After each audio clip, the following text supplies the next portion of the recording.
All right, folks, welcome to Everything Pro Wrestling. Everything Pro Wrestling is a show by the fans, for the fans.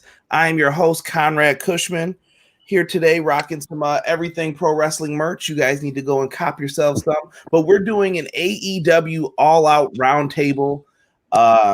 As you guys can see, we've got some very special guests on here to introduce themselves. We're going to be talking everything about AEW, what's going to happen at the show, some other questions that I have for my guest at the same time. So hopefully you guys can get on in here and enjoy some of it. I'll be highlighting some of your comments if you are in the chat section. There's no intro video. We're just going to have straight discussion today. So first, let's start with the young lady to my, it's my right looking at her, to my left. So go ahead. Hi guys, I'm Tiffany. I'm the queen of the indies, and I'm part of the No Holds Barred network, and I never sleep, so I have a million podcasts, right? I feel like I have a million podcasts, and I never sleep between All Elite Podcasts, Indie Talks, Wrestle Forum, Under the Ropes, and I'm basically your, obviously, queen of the indies, so I love my indie scene, and I love my AEW. So yeah. Make sure you guys check Tiffany out. She is all over YouTube on the No Holds Barred network. Like I said, tremendous. If you love indie wrestling, Tiffany is who you're going to want to see. We also have someone, if you've been listening to the audio portions or you guys hear me on YouTube, I have been plugging this man's podcast very often. A good friend also interviewed my man Brian Williams. So if you're a fan of video games, you can always talk to Jesse. Jesse from the Pro Wrestling Shoot. Welcome, brother. How's it going, guys? I'm getting some audio feedback in here. It might be from the headphones. Yeah, I unplugged them, and I'm just rehearing everything everybody's saying. Do you have the chat open, maybe? That's why. Mute it. Yeah, or if you have the YouTube version of it open, you have to mute it from that too. It might be pulling into your desktop sound. Yeah. You have two streams open. Let me see here. Go ahead and go to the next person. I'll introduce myself here in a minute. I got to figure out this issue. Mr. Fowl, go ahead and do your thing. Hello, my name's Fowl Original. Am I even on? Can you even hear me? Is this even live? Yes, I hear you, Fowl. Hello.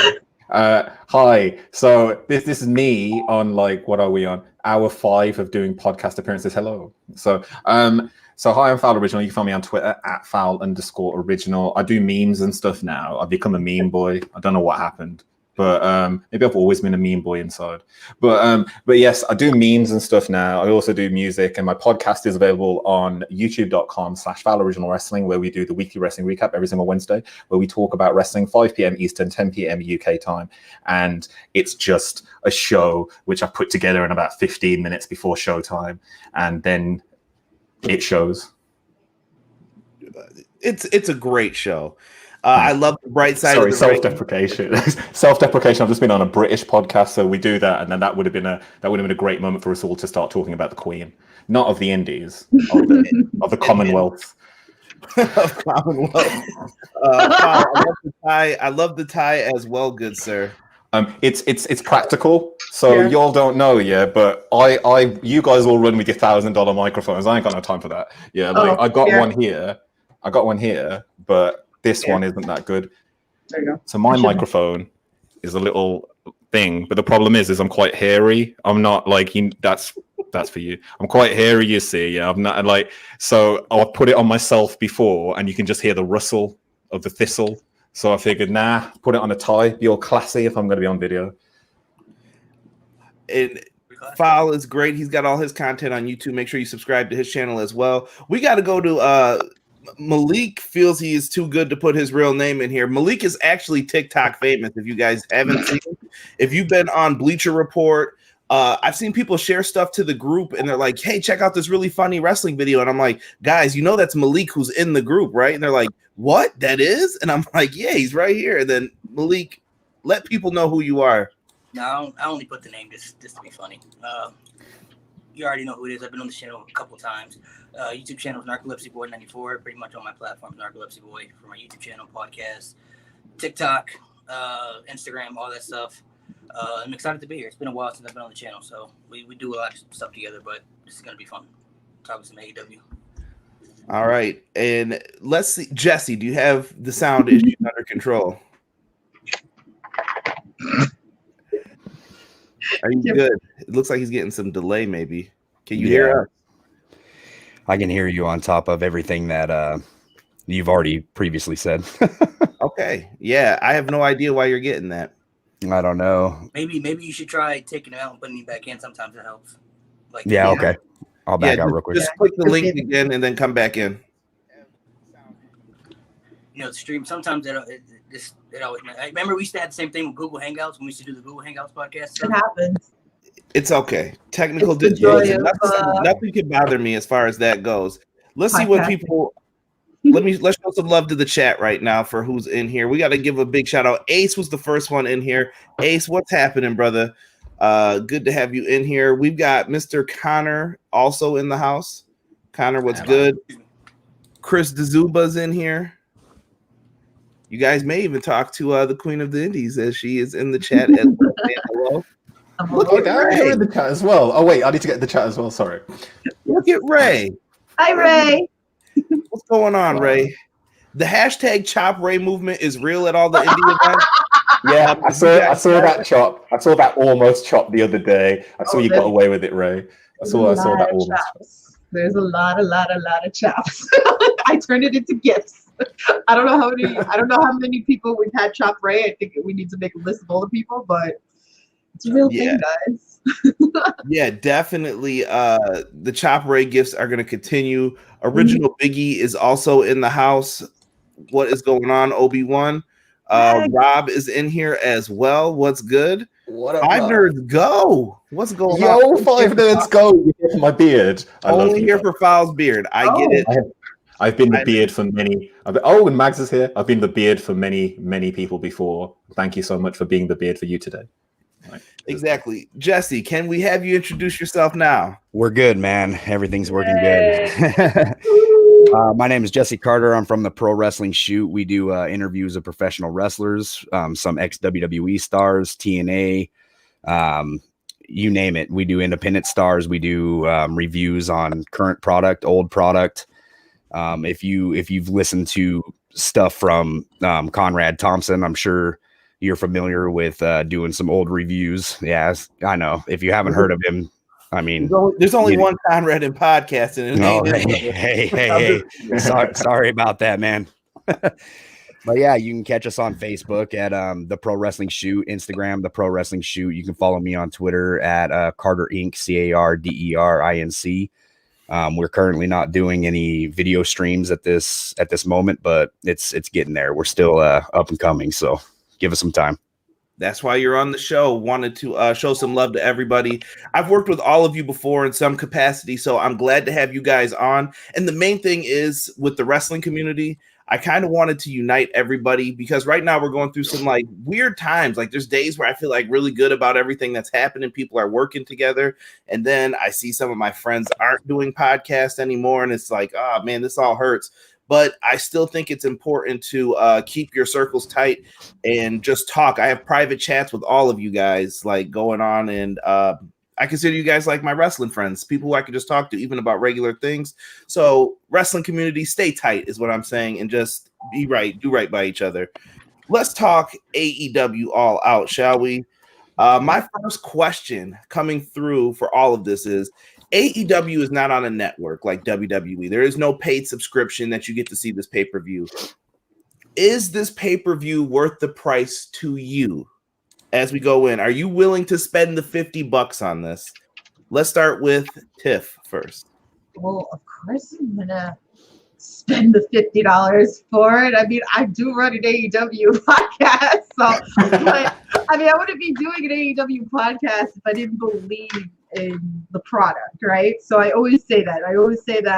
I love wrestling and I like to watch what I enjoy. And if I don't enjoy it, I'm not going to watch for it. So I feel the same thing. And $50 is a lot for a pay-per-view, but I love AEW and I'm always happy after, no matter what happens. So you're always getting that entertainment factor. Okay, I respect it. Let's go to Malik. We'll go right down the line here. I thought my days of spending money on pay-per-views were over until AEW came out. So I think it's worth it, yeah, because I'm like her. I enjoy the product. I mean, why not support the cause of it? You know what I mean? They don't have a network, so obviously you got to watch somehow. Some people like do the free streaming stuff, but I like to support the cause of AEW, so I buy the pay-per-views. I don't know if the card is as big as it was last year. I think last year had a lot more hype to it, but I think the card's pretty solid, though. I mean, it's AEW. They always mix things together. You know what I'm saying? Like they like to do different stuff, which I appreciate. So they like to do stuff with certain superstars. So I'm gonna buy it. Yes, I think it's worth it, and I think people should buy it if you're going to watch it. Okay, Jesse. Oh, absolutely, man. AEW always delivers in my eyes. So I have to agree with Malik. I don't think the card looks as big as it was last year, but I still think that they got some surprises, and it's definitely worth the $50. I mean, I also thought that my days of buying pay-per-view were over, but I can definitely say that I've bought some worse pay-per-views in my time when it came to old WWF programming and WCW days. I thought you were going to say Heroes of Wrestling. Woo! I was going to play for you, brother. Yeah, I mean, I think it's worth it, man. I think everybody will enjoy the show. It's a little tough watching it without the fans, but at the same time, they're still delivering. The majority of fans back, right? Like 10% or something like that. Like 15% for this show, so it's going to be even louder than it's been on Dynamite recently. So hopefully nobody ruins that for them. Right. Foul. What do you think? Is the $50 worth the price, good sir? Well, this is. Oh wait, I can hear myself doubled. Wait a second, that's my fault. Wait, let me bring it out. Sorry, I was just checking my sound. So, no, that's actually my own fault. That wasn't me taking the piss. Sorry. I'll explain later. I've got a weird sound set up. Anyway, so that's a bit of a different. Sorry, 5 minutes ago talking about Tali. Yes, he did turn up, but we're not talking about AEW. So it's not $50 where I come from in my neck of the woods. It's not, because it's on FITE. So for us, it's a different question. It comes in at 20, so it's £20 for us.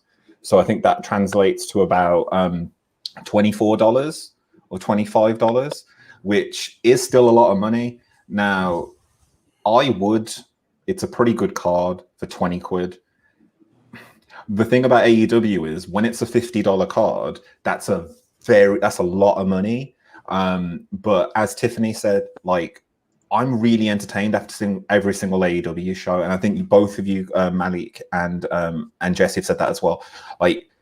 It's a good product, and for $50, they're not every single month. We're not expecting you to pay $50 every single month. This is almost maybe sometimes 4 times a year, and 4 times a year when you're getting an amazing weekly product for free on TV. I know it's on cable, but it's free essentially. That's a really good price for being able to support them. And at $50, I'd buy it as well. I think the cards a bit weird because it's all gimmick matches, but AEW is all about, on paper, sometimes it doesn't look great, but in execution, it always is fantastic, in my opinion. So let's give them a second, because the Mimosa match could be legendary, and even this cinematic match beforehand, like the Britt match, which I'm guessing we're going to talk about before on the kickoff, that could be something really special as well. I'm really excited for these things, and that's going to be for free on YouTube before we even get to, so that isn't part of your $50, but in theory you're paying something towards it. So the answer, yes, but British prices, not US prices. I respect it, Foul. And let me give a quick shout out to 5 Nerds Go. DJ Kirby Mags is also in the house. And No Lara, thank you for coming in here and joining us for this as well. Now, Foul, you have mentioned a certain G word before. And you are helping with FITE, aren't you, a little bit now? I'm going to let you plug that a little bit. Oh, snap. Yeah. Okay. Yeah. So it's been the past few months have been, oh my God. If you're watching Dynamite, so first of all, big thank you to FITE. They have been really helpful to me over the past few years. Really nice people there. And I got a chance to speak to the COO the other day. He's a nice guy as well. Michael Weber, really, really good guy. And I'm now working for them in a capacity where I'm just starting now doing chat moderation. We're looking to do some more stuff in the future, hopefully. I did my first one on Wednesday night. So that was last night for Dynamite. I was in their live chat. I'm a black belt in a live chat, which means like I'm an admin or something. And I'm going to be doing it again next Wednesday. So I won't be doing the watch-alongs anymore. But if you're watching internationally, AEW Dynamite every single week, this guy is going to be in the chat, like causing mayhem in the chat, but also memeing, because I can't forget about the memes. And I almost did that on Wednesday. And So yes, go to fight.tv/AEW, I guess. And then like I'll be in there somewhere. But I'm very excited and I'm really thankful to them asking in the first place. Like that was a really, really nice gesture. Especially when you're mental like me and up at 1 o'clock in the morning on a Wednesday, then I guess it makes sense, doesn't it? I give you guys a lot of credit for being able to doing that. And Val, you mentioned the G word, gimmicks. Speaking of gimmicks, gotta talk about the Manscaped here, the Lawnmower 3.0. I know there's some people in the chat who need this bad boy. I know you need this. I'm looking at you. You need the Lawnmower 3.0. Go to manscaped.com and I'll save you 20%.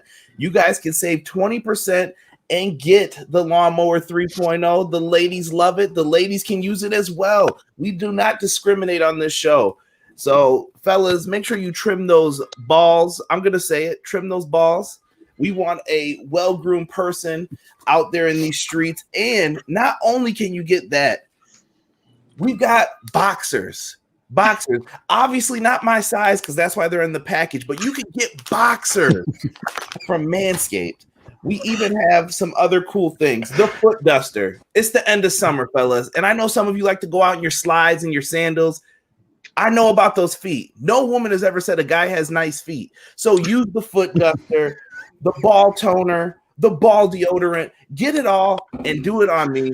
Save yourself 20%. EPW shows the promo code. Use the same promo code for powerslam.tv. And I'm going to take some time to show some love to Everything College Basketball. And Jesse got to plug his podcast, but check him out again too, because I put them in the podcast every single week. So that's a little free one on me. You guys don't have to talk about balls in the chat anymore. You don't have to compare it to my bald head. I know it's coming anyway, though, so I appreciate it. Let's talk some pro rap. Before you move on, can I just say, Conrad is the master of the transition, and I watch his post shows like pretty much every single week for Dynamite and for NXT. And there's a few people from my community that pop in, and they're like, "This guy Conrad is the master of the transition." Like one day when it comes to the time that I've got any product, I'm sending them all to him. Like, and because he's going to transition, he's like life transitions, mate. In it, you know what I'm saying? Nice. I just want to show some love. Because every single week, man, you get me every time. You got me again. Listen, you just set it up and I knock it out the park. Baseball style, baby. Let's talk the buy-in first and foremost. AEW's got this crazy-ass schedule. I was going to get like the picture and put it up here. I can't because there's way too many times. Just something starts at 5. There's red carpet at 5:30. I can't keep up with it. Go to YouTube. Subscribe there, order the pay-per-view however you're going to order it, whatever. The buy-in is going to be the pre-show, we'll call it. And the match we're going to talk about is the tooth and nail match with Big Swole. Shout out to Monteezy for the theme. And Dr. Britt Baker, a tooth and nail match.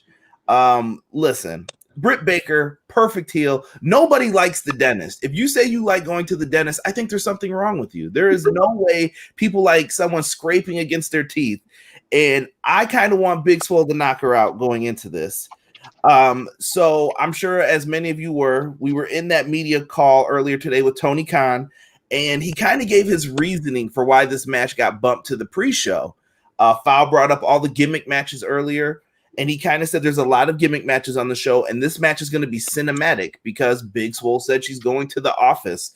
I want to go around real quick and just say, why do you guys think this match is in this place, and are you happy with it? And give me your prediction on who's going to win. Let's start with Tiff. So originally I was not happy with this being in the buy-in, and I still kind of feel like this should be on the main card, because I feel like this is the one story that we've been getting for months, right? This is one of the best stories that have been told in the last couple of months, and I've been so behind it, and it made me believe everything between Britt and Swole, and I was like, damn, like I can't wait. And right, Britt Baker said, okay, this is going to happen at All Out like months ago. So, now it's going into the buy-in.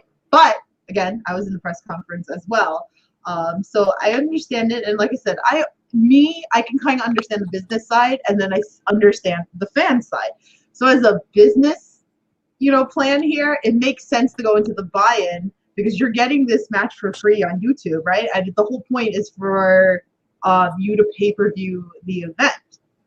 So I don't know. But I am gonna go with Big Swole on this. I'm rooting for her, even though I did my own predictions with Kyle and Ray earlier, and I don't know, they kind of swayed me a little bit. So I hate doing these predictions sometimes. My goal is to get you to flip flop on all three of the shows that you've done, so that you have different predictions for every match, Tiff. If you didn't know, that was the goal. 3 prediction shows. And yeah, I feel like it's funny, because this is what always happens when you start doing these podcasts with other people, and you start hearing things and you're like, and I love that about AEW, is that you really don't know who's going to win. And I like that, and it's refreshing. So, but you know what? I'm just going to stick with my gut here, and I'm going to go with Big Swole, and she's going to beat her ass. So I just hope Britt Baker doesn't get hurt again. Mr. Malik, who you got for this one? So I'm with her. I got Big Swole for the win too. A lot of people, I've seen a lot of people going through Twitter and everything. A lot of people feel like that AEW's women's division is kind of weak, like they don't use the women's division properly, which I kind of understand. And I understand why they made move to the pre-show, because there are a lot of gimmicky matches on this card. But I think it could also do good things for the buy-in. You know what I'm saying? Like, you get to watch it for free, so it could kind of set the tone for the AEW cards. Maybe for people who, who don't want to buy the pay-per-view, kind of get a feel. I know some people there's still people that I talk to who kind of fallen out with wrestling, and they've been asking, because they've been asking me, they'll like to keep updates with stuff, and they've seen some of my videos and stuff like that on TikTok, and they'll be like, hey, what's good to watch nowadays? And I always mention AEW, like, hey, you got to check out AEW. Like, it's good stuff. It's different, and I think you should get into it. And one of the things that I always recommend is the women's division. I think they got a lot of talent in that women's division, but I do kind of feel like the women's division is kind of not used maybe to the full potential that it could be, if that makes sense. I seen something the other day that says, WWE doesn't know how to use the tag teams, and AEW is better using tag teams, and WWE uses the women's division better than AEW does, which I can kind of see people's points to that. You know what I mean? Because the women's with the women's revolution happening years ago, the women's wrestling is very more important, than it has been in years. You know what I mean? Like, growing up, in my era, and a lot of people's era, women's wrestling was never taken seriously. You know what I mean? So nowadays, it's taken more seriously, and I like, like I said, I like the story that they built to this. I do think it could have been on the regular AEW card, but I mean, at some point, fans also got to understand that there has to be something on the quote unquote pre-show. You know what I mean? Like, there has to be a match that has to be on the pre-card before the main card. So I guess, with the gimmicky matches, this is something that they thought could, start the tone. So I like it, but I also think that it could have been on the main card too. But I think Big Swole is going to take the win here, though. But I think it's going to be a good match though as well. I think me and Tiff. So I listened to Tiff's shows earlier, actually. So this is why I'm also with Ray on trying to get her to sway, even though she called me Nini. So I guess that makes me one too.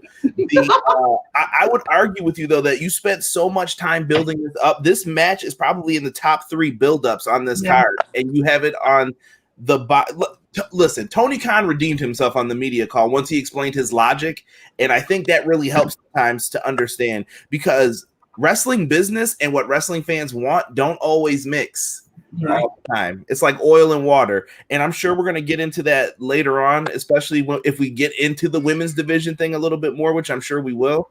But you know, It- sometimes fans don't look at it that way. You know what I mean? Like sometimes fans don't look at the business side of the wrestling stuff. You know what I mean? No, you're definitely correct on that. Sorry, and I'm writing down everybody's pick. Malik, who are you taking for this? Big Swole. Big Swole. Okay. All right. Jesse. I'm actually really excited for the cinematic version of this match. I really enjoyed what WWE did on the cinematic sides. So AEW has also done a couple of them. I'm actually enjoying that. It's a way to watch it without getting distracted, without having fans, I guess. I thought it was a little weird that they added it to the pre-show, but at the same time, it's kind of another way to showcase the women, right? Because more people are going to watch this on YouTube than they probably will on pay-per-view. They're going to watch the buy-in, but they're not going to watch the actual card itself. You know, a lot of people can't order the pay-per-view. I understand what he was going with. It is quite the build-up for it to be on the pre-show, but you know, hey, how's it going, Drew? And yeah, you know, I'm excited for the match. I'm taking Big Swole. She's done really well in AEW, and I continue seeing her progress. So I'm excited for this one. I like it. Who's your prediction to win? Big Swole. Another Big Swole. Okay. Mr. Fowl. Hello.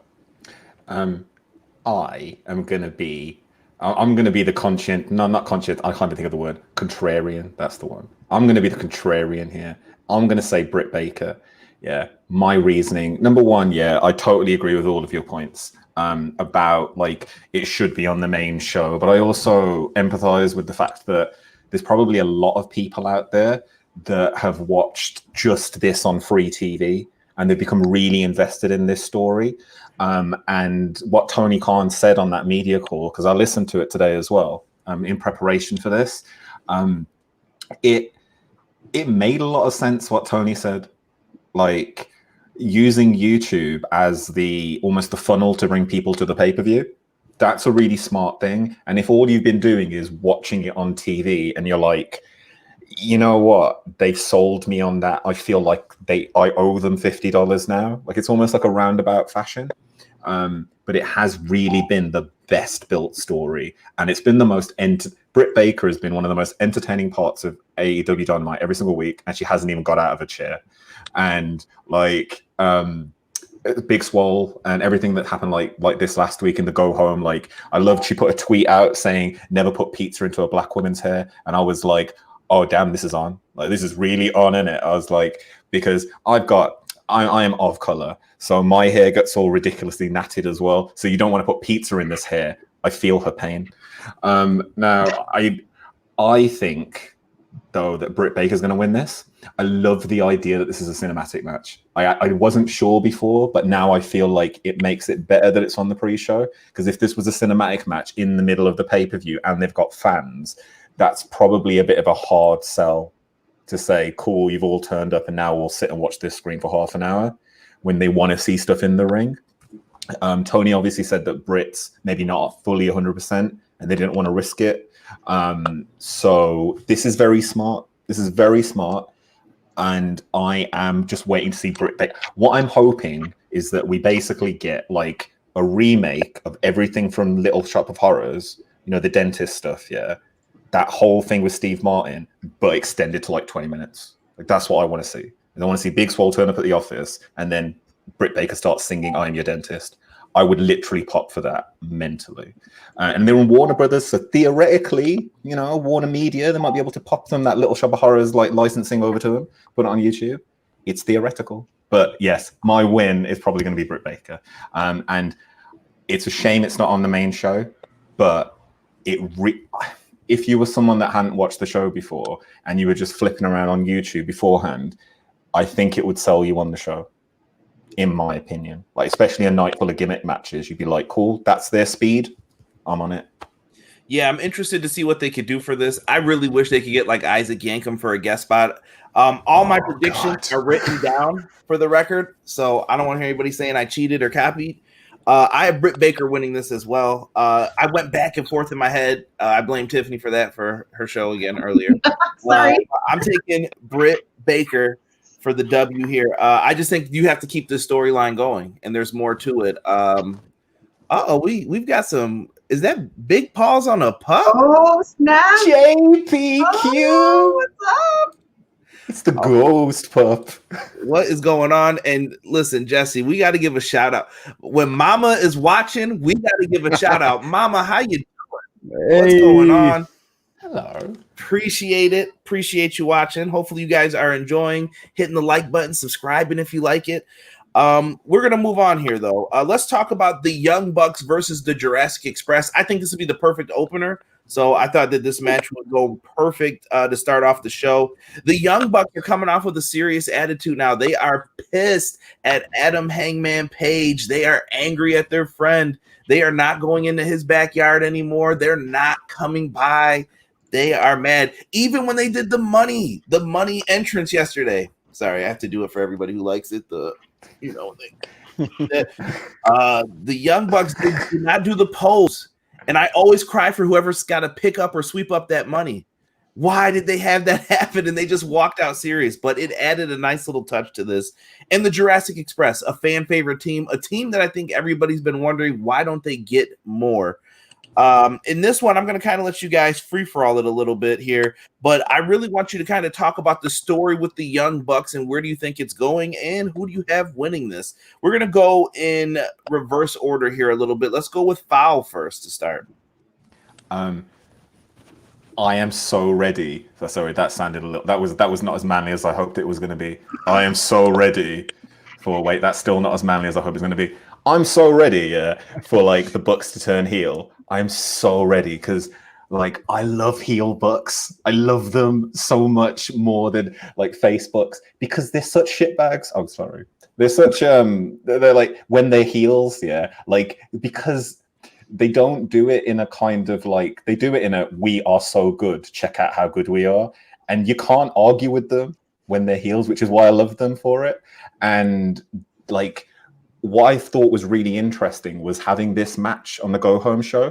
So essentially, you both got to team up in a 4-man, and then you face off against the people that you. That was really smart, like a really smart little wrinkle to the story, and like you can see them, Matt Jackson getting all like kind of pissy about it all. Like really pissy to the point where he's like, I don't care anymore. I just want to leave everyone. And obviously with Kenny like and BTE and the sunglasses, I was like, I am really ready for them just to go, screw all you fans. You didn't, like to really like shoot on all the fans and to be dicks about it. And for like Paige to be all like, I don't know what to do. So with all that being said, I think it's a great opener. I totally agree. I think it's a great opener. Who are you taking for this one, Foul? I'm going to say it's going to be Jurassic Express, and that's going to push the Bucks over the edge. Not over the edge, but it's just going to put them on the teeter-totter. Like it's going to just push them a little bit closer towards it. Yeah, I'm kind of with you on the heel Young Bucks thing. Like, face Bucks are nice. Like I heard some people say that they thought Matt and Nick's promo with Paige, where they closed the door and the glass busted and everything else. They said it felt very BTE, like they feel like they weren't like the best of actors in it. I thought it worked perfectly for it. I thought that it's the character that I'm used to seeing them play, and I thought it worked out fine. Jesse, what do you think of this matchup here? I'm gonna agree with everything Foul said. I'm gonna follow that, man. I think that was a great explanation. I'm not really used to seeing a heel Young Bucks, so it would be interesting to see, and I think that would be the way to do it, right? Because they're sort of on that losing streak to where they're just, they can't quite get to those titles, and it's just pushing them over the edge. And I think that I'm going to take Jurassic Express in this one as well. That's my go-to. Okay, all right. Jurassic Express with 2 pickups here. Malik, Mr. TikTok famous. What do you think of this quickly made matchup between these 2 tag teams? So, people who know me know I've been a huge fan of Luchasaurus for a long time. I followed his career for a long time. I remember when this dude was on Big Brother. I remember watching him when he was on Big Brother. I'm a huge fan of his. I'm picking Jurassic Express to win too because I like the idea that Fowl said about the heel Bucks because I think it's time for them to be heel. I think we all can agree heel Bucks are better than babyface Bucks. And I like, I think them losing could, like Fowl said, it's going to push them kind of on the edge. Not a full heel turn yet, but kind of maybe tease. Because, AEW is better at WWE. They're better at teasing things. And so WWE kind of just jumped into stuff quickly nowadays. They're better at teasing stuff, kind of giving the fans what they want. Like, we thought it was going to be tonight. We got to watch next week. Maybe it's going to be next week. It's not next week. Maybe it'll be the week after that. So at some point, I think they will do a full heel turn. I like the story with the Adam Page. I agree with you. I thought the promo was fantastic, actually, the backstage promo they did with Adam Page and all them. Because, Page has been doing the alcohol gimmick thing for a while now, and he hasn't kind of been there fully, and he kind of been doing his own thing. And I like, the promo, and I like the idea of them kicking him out the Elite. You know what I'm saying? He's no more part of the Elite because he's not the same Adam Page. He can't get his head out of his ass, as they said. So they kicked him out. I think Jurassic Express is going to win. But maybe, maybe we see some type of, miscommunication or something. Maybe there's not like a clean win. Maybe, Page comes out and tries to do right by them or something. Tries to make up for what he did to them by costing him the match on Dynamite. Maybe he comes out and costs him the match again by mistake. And then that, that leads more to the extension of the heel turn. So I wouldn't be surprised if something like that happens. But I think Jurassic Express is going to win too. And I hope they continue to push these guys because I think Luchasaurus is one of their best talents that they have, especially for a big man. And Jungle Boy has always been a fan favorite. He's especially, his dad, Luke Perry and everything. So he's always been a huge fan favorite too. So hopefully these guys can get a push in the tag team run. But I think Jurassic Express is taking the dub here. So, Malik, I'm just going to ask you this one question. You can only answer yes or no. Okay. Could Luchasaurus be a main eventer with his gimmick now? Yes, I think so, yes. And AEW, yes. I think AEW wise. Just yes or no, good sir. Yes. I wanted to leave it at that because some people don't think he can be. I think so, yes. Okay. But he was never like Luchasaurus. That was kind of like the fans kind of gave him that. When he was wrestling in Lucha Underground, that was kind of a thing that the fans started giving him. He used to be Judas before he was Luchasaurus. And that was kind of something that the fans, I think he did a match with like John Morrison or something like that, and it was like the dragon gimmick. But the fans were the one chanting Luchasaurus. Like the fans were the one who gave him that name. So yeah, it was him and Jungle Boy, a boy and his dinosaur. They were announced, and then it was just money ever since that moment. They put them together as a team. I think he can be many. Yes, AEW was. I was going to say yes. Go ahead, Val. Oh, I was going to ask a question, Malik. Yeah, so you've been following Luchasaurus for a while. Yeah, I want to ask this question because if it hasn't happened yet, like this is what I'm going to do tomorrow. Is there like a cover version of Deeper Underground by Jamiroquai which says I'm going Lucha Underground? I'm not sure about that, to be honest. I feel like there's money being left on the table there. Let me just write this idea down. Sorry, guys. Oh, okay. It could be. It could be because I remember when he was in.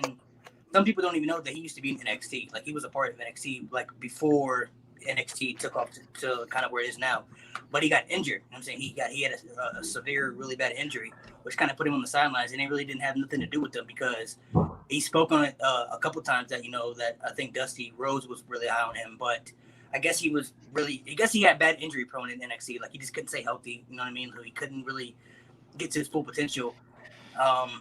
So he got released from NXT. Then he did the Big Brother TV show, which I don't know if you guys know what that is, but he did a TV show called Big Brother, which he was on. And then after that, he kind of did Lucha Underground for a little bit. He was kind of doing indie scene for a little bit, but then he started doing the Luchasaurus stuff, which kind of the fans kind of gave him that kind of gimmick stuff. So I think it could be a huge deal. Like, I think they got a lot of money wise with it. You know what I'm saying? Is the gimmick is it a little cheesy? A little bit, yeah, because it's a dinosaur thing. But it's his in-ring ability, I think, is what makes fans love him so much because he's a big man, but he can do a lot of things in-ring wise that a lot of big men aren't supposed to do. Because you know how wrestling can be like they don't want big men to do certain things. Like, oh, you're a big guy. You're not supposed to do that backflip. You're not supposed to jump off the top rope or do a springboard. You know what I mean? But he does all those things, and he's good at it. He's a good wrestler. And I think a lot of money could be on the table potentially. Yes. Tiff, I want to hear who are you picking for this? sorry, I'm not changing my mind on this. I'm just Time not. out now. You do have an autograph from the Young Bucks. He even gave you the special Matt Jackson autograph. That's like your famous. You were on BTE for that, weren't you? You've seen like little pieces of me on that BTE episode, but they didn't show them that autograph on it, but you see me in the background with it, and then there's a bunch of pictures all over the place, and of course I have the footage. It's pinned on my Twitter account. I mean, I love the Young Bucks. It was always special to me that if you're a fan of BTE and the Young Bucks, I was like, I have to have the Matt autograph. And I have the same thing with Scorpio Sky with the chocolate kiss. I had to have this gigantic chocolate kiss, and Scorpio Sky was signing it. And his face was so funny also because Kyle was dying laughing when the Scorpio Sky won, because he was like, he wanted to eat that. And I was like, mine. Like, it's memorabilia. It's on my shrine pretty much. But so I'm a huge Young Bucks fan. I love Matt Jackson. He's on my list of husbands, if you know me. I love Locomotion. I'm always tweeting about Locomotions, like my favorite move with Matt and everything like that. But I'm still sticking with my pick on this one as well, that I talked about this on the other two podcasts. I am upset that a private party, okay, my boys, I'm always going to be biased. I'm not against SCU, but it makes sense. Young Bucks has to be on the pay-per-view, right? It just makes sense. And yes, heel Young Bucks are absolutely, anybody heel is amazing. That's just my opinion. I like heels better than I do faces. But I think mentally, and I know not all the time the stuff that we see on BTE doesn't always kind of come over to Dynamite and Dark and all that stuff like that. But I think all the last BTE that we got, and just like the mind of them all, like what's going on with BTE and being out of the elite and stuff. So I feel like they're gonna be off their game, the Young Bucks. And I'm a big stickler for the indie scene, and I used to support Jungle Boy all the time. I've seen him here in New York all the time. So, but these guys are great. Jurassic Express, they need that push. And they're gonna be #1 contenders for whoever wins or retains the tag team titles over here. So your final pick is Jurassic Express. All right. I have to be the odd ball. Ooh. All right then. And I'm going with the Young Bucks for the victory here. I think that this new edge is going to put them over in this matchup. I think they're going to show that aggressive side that we haven't seen since New Japan Ring of Honor. I think it's time, and I have more that's going to kind of have some synergy. Shout out to Colin West. Yeah. As soon as this all links up, so we'll have to wait till we get to it for that. Let's move into the Broken Rules match. It is a last man standing match here with Matt Hardy taking on the Spanish God, Sammy Guevara. This is going to be interesting because Matt Hardy said if he loses this match, he is leaving AEW. Matt doesn't have a lot of time left to be wrestling. Is this the point to where Matt Hardy is going to leave out and let someone else take over? Perhaps. And I wrote down one thing in this. This feud has been enhanced with time, blood, and social media presence, which I think both of them have used very well throughout all of this. In this matchup, I'll just go first in this. I'm taking Matt Hardy for the victory here. I cannot see Matt Hardy leaving AEW. Malik, who you got for this? Matt Hardy. I mean, I'd feel different if he was in AEW for a while, but he just got there. Unless there's something like we don't know about, like maybe he's injured, or maybe his contract wasn't that long, or maybe he just wants to leave. I don't know. We haven't really heard anything. It's kind of hard to keep secrets nowadays, especially with social media. So I hadn't seen too much about him wanting to leave AEW, but I find it hard to believe since he just got there. I'm definitely picking Matt Hardy. I think this match will be very physical. There will be blood because they use a lot of blood in AEW. There definitely will be blood, which I love because as long as there's not too much blood, but I love when they use blood in matches because it makes it feel more intense. You know what I mean? Like it gets you more into it. I miss those days of wrestling. I miss when wrestling used to feel more like, when you used to get hit in the head with something, people would bleed. Nowadays, you get hit with something, or you get thrown into a steel post, something like that, and people don't bleed too much, and it doesn't make it feel like. It just doesn't make it feel as intense to me. You know what I mean? Like, how you want to get lost in the moment. Right, like I know exactly what you're saying. Like I used to feel like when, like, say somebody would get thrown into the ring post, right, and they get up and there's blood. You're like, oh snap, like it's getting real now. Like it made you feel like it was getting more violent. You know what I mean? It doesn't have to get too extreme, like too crazy. But I miss those days of wrestling, and I think AEW brings those days back for me, which is why one of the reasons why I love the product so much. But I think Matt Hardy definitely is going to pick up the win here. But I think this is going to show the talent of Sammy Guevara.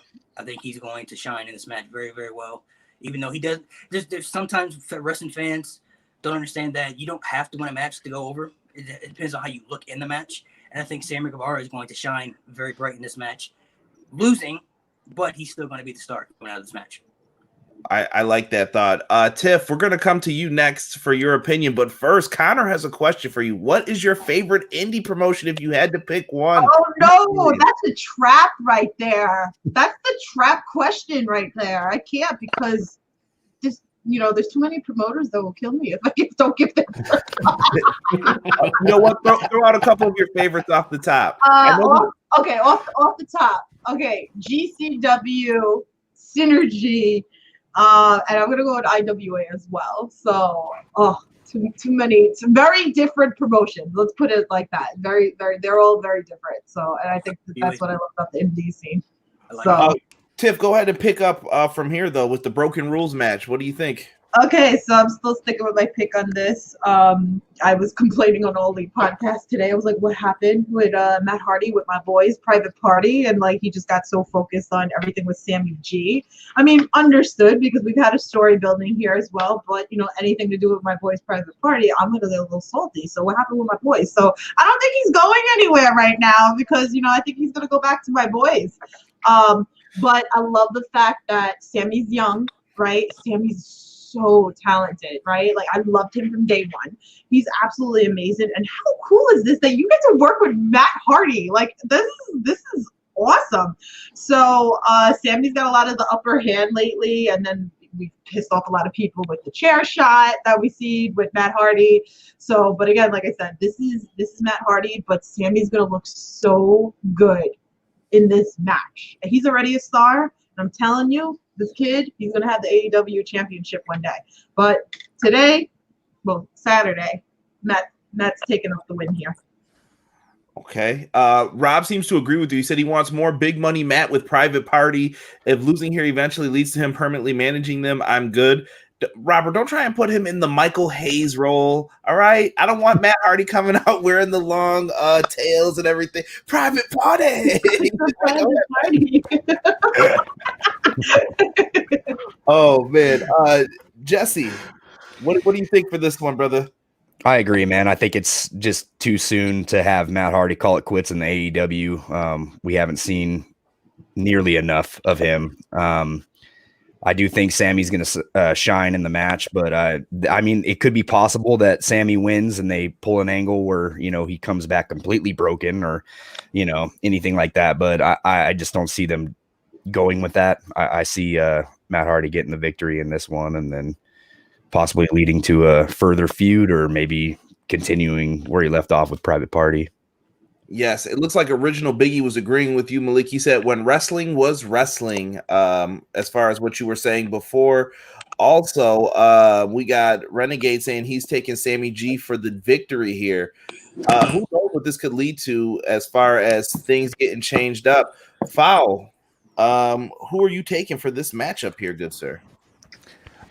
So the very good points, everyone. I mean, like we know that Matt hasn't got a lot of time left when it comes to his in-ring career, and he doesn't have a lot of time left when it comes to life and just generally, and it's like 1 a.m. I'm joking, but like he doesn't have a lot of time left. So I think that more than likely, like there's something that there's what I really love about AEW, and I think a lot of people have said it on many an occasion, is the storyline depth.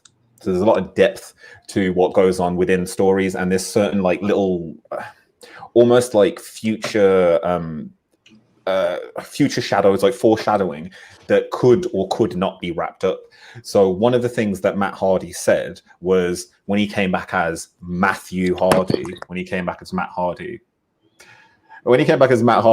he goes, I wanted to show my kids that Matthew Hardy was also relevant and that I could wrestle as Matthew Hardy. I didn't have to be broken or any of that stuff. So this story has another little wrinkle for me then. Sammy will beat him. That's my prediction. And Sammy will then take away this Matthew Hardy. So I think similar to what you're saying, Jesse, is that he comes back as broken. Yeah. And essentially Matt Hardy leaves AEW. And now it's just the Variety Hardy show again. And we'll get all of those Hardys back. I think it would be cool to see. I loved what he was doing with Private Party. I absolutely loved. Like, if you could look at any person in the world to help mentor that team, both in ring and in just presentation and slowing down a little bit sometimes, it's that guy, because that guy's lived that life. He's lived 20 years of that, 20, almost 30 years of that. So he can say, guys, yeah, don't do that. Because in 25 years, your back's going to hurt a lot. And I love that, like, there's a respect there as well. But with all of that, I think it's going to be a hell of a match. I hope that it's cinematic in a way. I hope that they film some stuff around and we get a little bit of craziness happening. But I think this is one of Sammy's nights to shine. I really do. And yeah. So Sammy for the win, Ethan. I like what you said too. I really do want to see one of those Hardy compound matches with these two, and I think that's something served for like a Dynamite main event. So Tony's got some tricks up his sleeve if he did want to get to a match like that eventually. Let's go over this next matchup here with the Dark Order versus this weird, like, I feel like this is like a Survivor Series team. Sorry, I'm using the WWE reference here, of Scorpio Sky, Matt Cardona, Dustin Rhodes, and QT Marshall. The Dark Order will be represented by Brodie, the new TNT champion, Colt Cabana, Evil Uno, Stu Grayson. This is quite different. So we've got many different stories being told here. Scorpio Sky is supposed to be this uprising new star that's coming out. Is he going to be able to rise to the occasion? We have the Dark Order, who just got the TNT championship. What are they going to do? Lots of things here. And the first thing is Cody is part of this story. He's the focus, but he ain't around because he got his ass whipped, if you will, Mac and Dream style. He is out right now. I don't know. Who do you guys got for this one? This is going to be a different one to call here. Let's start with Jesse. I'm picking the Dark Order, man. They're on a roll lately. So, as much as I don't like the gimmick, I know I'm going to get some hate for that, but it still hasn't really got over with me. Not enjoying it, and I think it's quite confusing that Cody is not a part of this pay-per-view, considering he main evented All In pretty much, and started All Out, and yeah, it's just weird not seeing him on the card. I'd like to see the TNT title be put on the line, but instead we have a Survivor Series match, like you would say. So were you a fan when Brodie won the title? Were you shocked? I wasn't, man. I'm a Cody man. So me too. But I was weird. I was watching it, and then when I heard like the 3 count for the final pinfall, I was like, "Yo, they just John Cena Cody Rhodes." Like, what is this? He just got Brock Lesnar, John Cena from SummerSlam. I will give it this. It was a shock factor for me to watch that. I couldn't believe that they just buried him pretty much in a squash match. But so I guess if they're trying to keep it, as a shock factor on Dynamite, see what's going to happen, then they did a good job. But I was not happy with Cody losing the belt. Okay. All right. Let's see here. Foul. What do you think for this one? Well, this match, and I say it in the nicest way possible, but this match reminds me of, do you remember like at that WrestleMania? I can't remember what it is right now, 1 o'clock in the morning, etc. But like, do you remember the WrestleMania? Like when, or it might have not been WrestleMania. No, it was WrestleMania when the Alliance first happened, and they had like this random big man match, and it was like some big men versus some other big men. One of the big men was the Big Show. Like, it might have even been Invasion, actually. It feels like it was Invasion. Right. I can't remember what he was. Like, I think he spun around a few times. It's an interesting match. It's interesting. It's nice to get them all on there. I'm really interested to see what Matt Cardona does.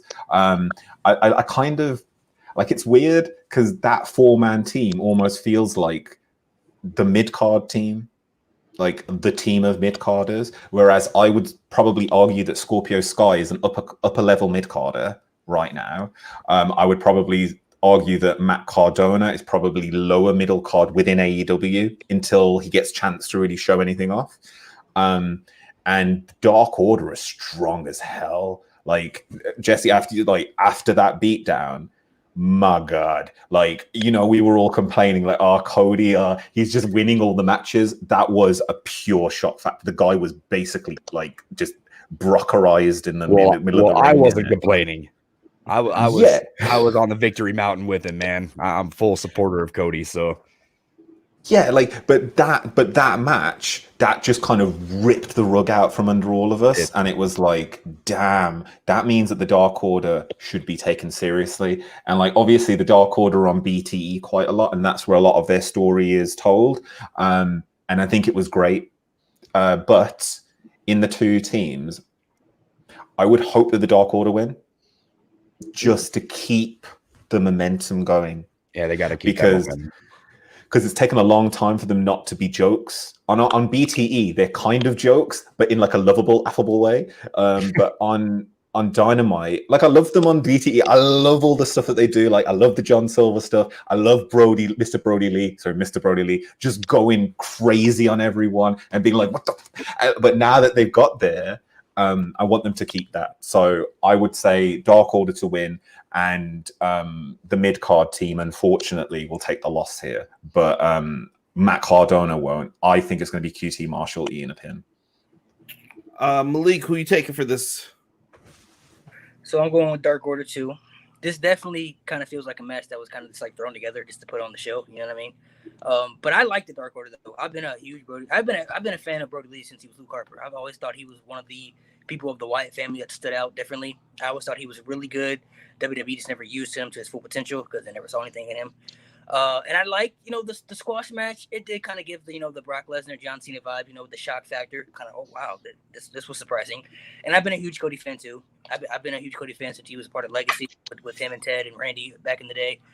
I think the reason he's not on the show, I think it's a good factor because it could tell a good story. You know, he got beat down, keep him off TV for a while. It could do maybe like a redemption storyline type thing, or like some type of revival storyline. You know, how he got beat down so bad, and he when he comes back, maybe he shows up at, you know, Dynamite. Maybe he makes it like surprise kind of return. It comes out maybe after the match and starts fighting Brodie Lee or something with that aspect.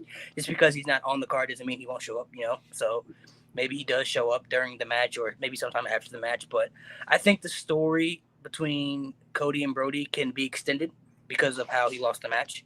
And I think that I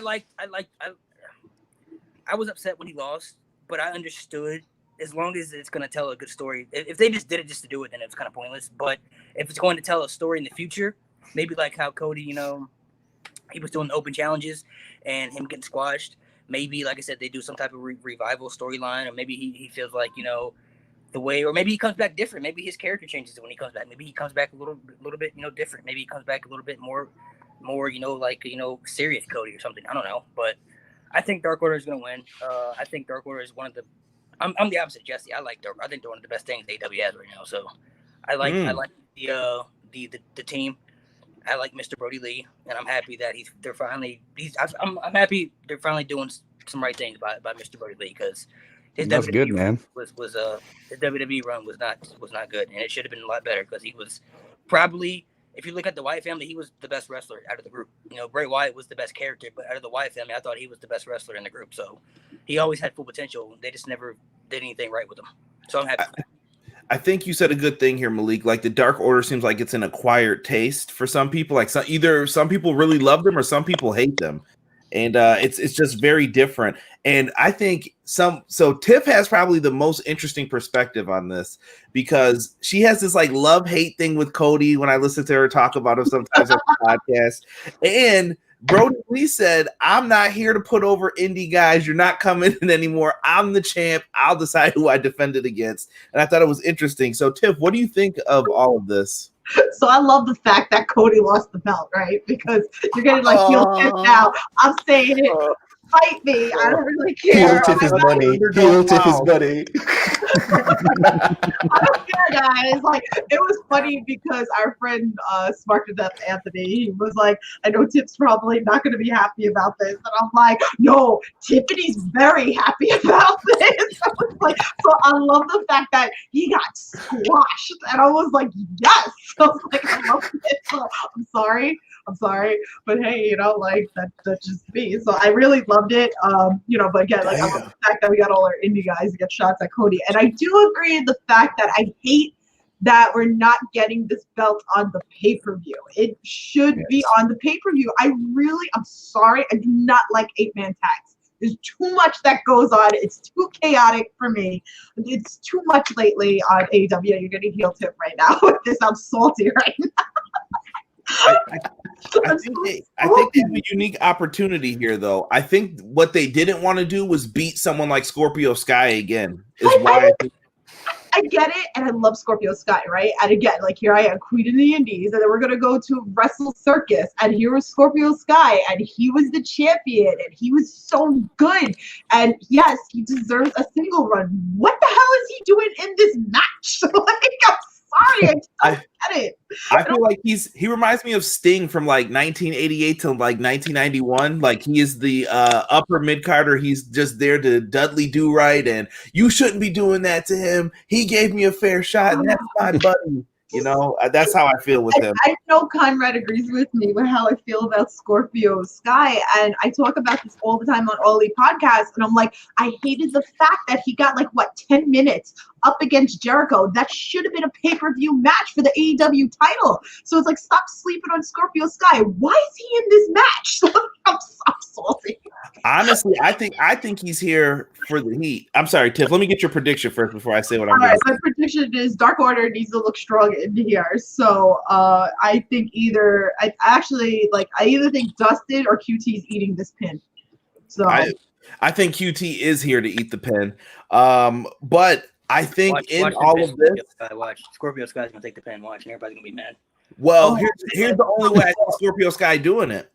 I think Matt Cardona could turn and join the Dark Order. Oh, he's had a similar look. Why not have him become the host to Brodie Lee, like become his second in charge? Say, you guys better start listening to Mr. Brodie. Start slapping people around. He's a bigger guy. I think it would work very well. And they have been giving out applications for Dark Order, so they've been. You never know.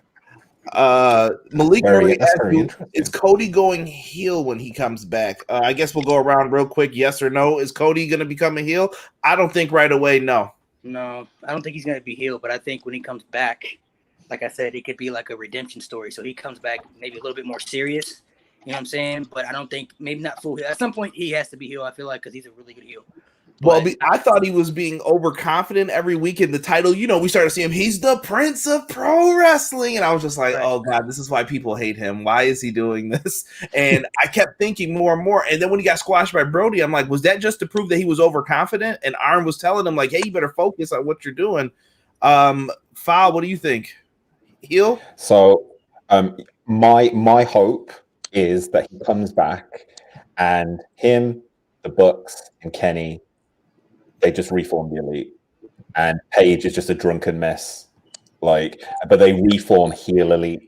So they basically come back because Cody's obviously now lost the TNT Championship, the championship that was his.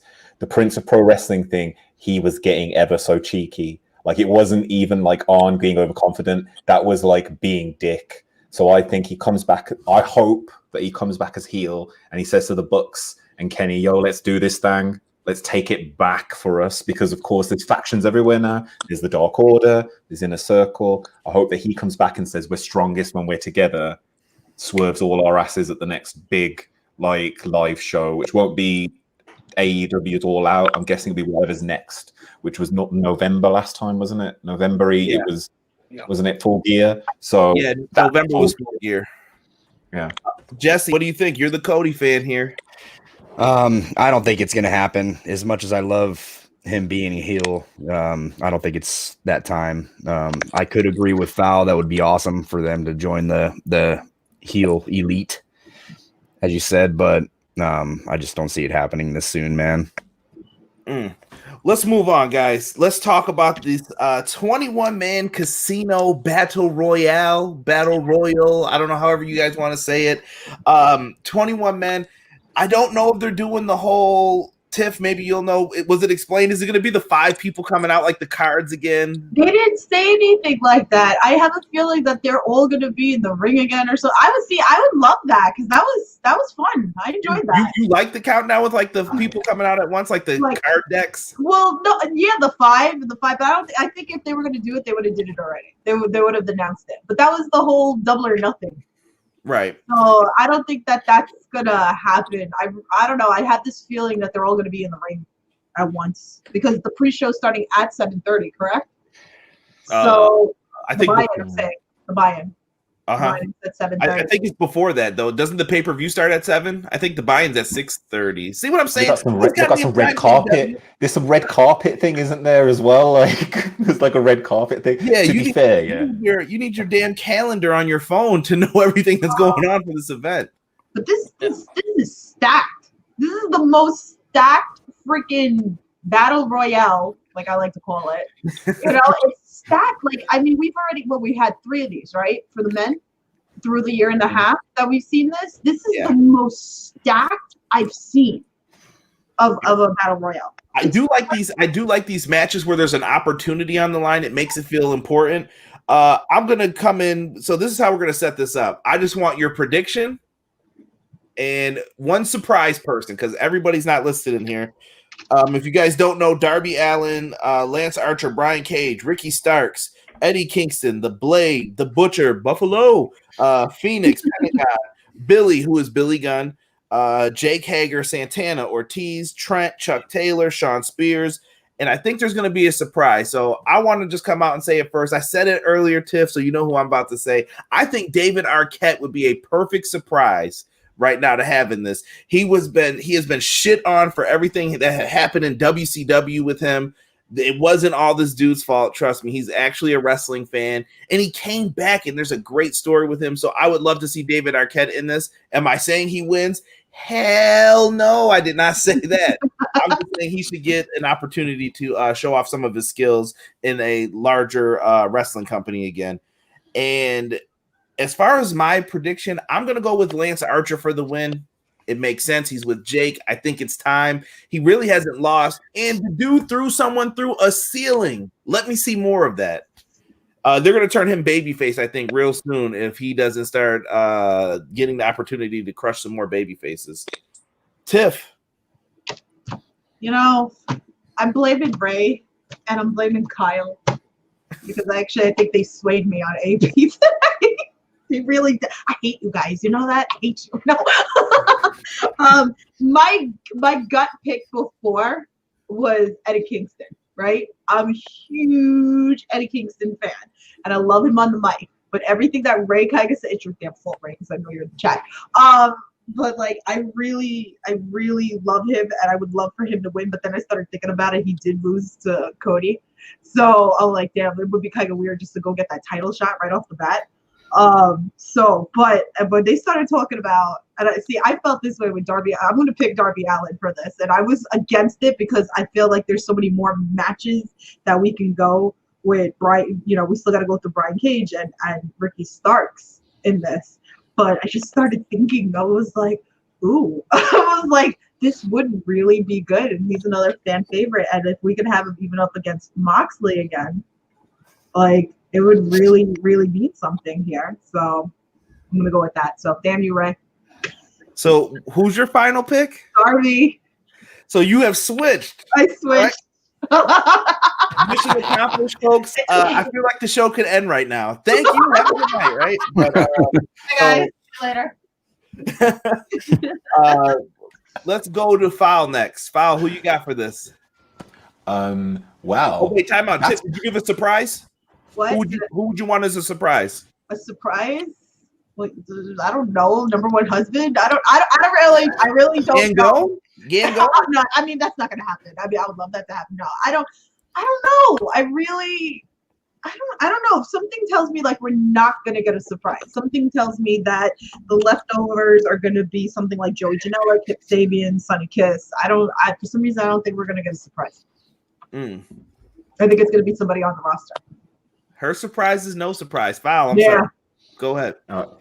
Well, I am going to agree, Conrad, with David Arquette. Oh my God, that's such a good idea as a surprise. And as has just been said in the chat, he just had a new movie done come out, so that would make a lot of sense. And I think Warner Media are distributing that movie, so that would make a lot of sense. But yeah, like, oh my God, this match, I've been such a fan of these matches. So first win, first for the win, I would say Brian Cage. Lance Archer, also, I have to agree, man. I think Lance Archer would be an amazing win for this. But what I see is probably Brian Cage winning it, and then Cage's and all the Tully and Tully's got him. No, sorry, Arn. They can probably have a face-off between those two kind of factions that seem to appear on Dynamite, like Taz's boys and Arn's boys. So maybe later on, and they can trade the championship opportunity between each other. So I think whoever wins it doesn't really matter because it will get bounced around a bit. But Lance Archer's an amazing win. That would really help catapult him. And if he had a legitimate title shot, then he probably would end up turning like face, wouldn't he? Because people love that dude. I love that dude. I think he's amazing. And anytime he beats up young lions, yeah, he is my Lion King. So you're taking Archer as well? Yeah, I'm going to take Archer, and I'm going to agree with you and say David Arquette as probably number 21. Malik, who you got in this? Okay, for the surprise, I say Brock Lesnar. Let's just say it. It's not going to be Brock Lesnar. Definitely not going to be Brock Lesnar. If it was Brock Lesnar, that would be insane. That would be like one of the most shocking things I think you would ever see. But I'm just gonna say David Arquette. I'm just gonna roll with you because I don't know. I can't think of anybody off the top of my head, so I'm gonna just roll with David Arquette. Which will kind of be cool because he's a big wrestling fan. So I mean, it could be a cool thing. And he he did the movie, some wrestling type movie not too long ago, I believe, that came out a while ago. Literally came out yesterday. It came out 2 days ago. Yeah, I think you can rent it. It's You Can't Kill David Arquette. Okay. So is it like a Mickey Rourke movie, like The Wrestler type thing? No, I think it's a documentary of what he was doing over the past year. It's got part of the Nick Gage thing, what happened. It's like a documentary of him trying to get back. This would be a great story from that. So I watched the interview with him, and he said he thought he was signing up for a hardcore match. So if you watch like wrestling during the Attitude Era, hardcore matches. Oh, there'll be a table, maybe a fire extinguisher. He said he showed up to fight Nick Gage, and he was like, "Bro, what is this?" He was like, light tubes. And he was getting busted up. Oh, man. It's a cool doc, it sounds like. Like, DDP plays a part, and there's a bunch of people. Definitely worth the checking out. But, Malik, who are you taking for this Battle Royal? Who's getting the dub? Oh, man, it's so tough, bro, because the thing with AEW is that they always can do things kind of unpredictable. Like, you think somebody's going to win, and then somebody wins that you just didn't expect. You know what I mean? And they don't have to win either. Like Darby Allin, like my only concern with him is I don't want to see Darby Allin face Moxley again. We remember the last 2 times he did. The ghost of Darby Allin still walks around after the beatdowns from Moxley. I don't want to see him face him again. Yeah, I don't think it's going to be Darby Allin. To me, it's either going to be, you said Lance Archer or Brian Cage, because they're the only 2 people I could see winning. Who are you taking? If I had to take one, I'm going to take Archer. I think you have to push him.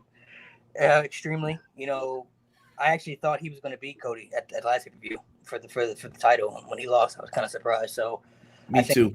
I think you kind of revive him because he can be one of your top.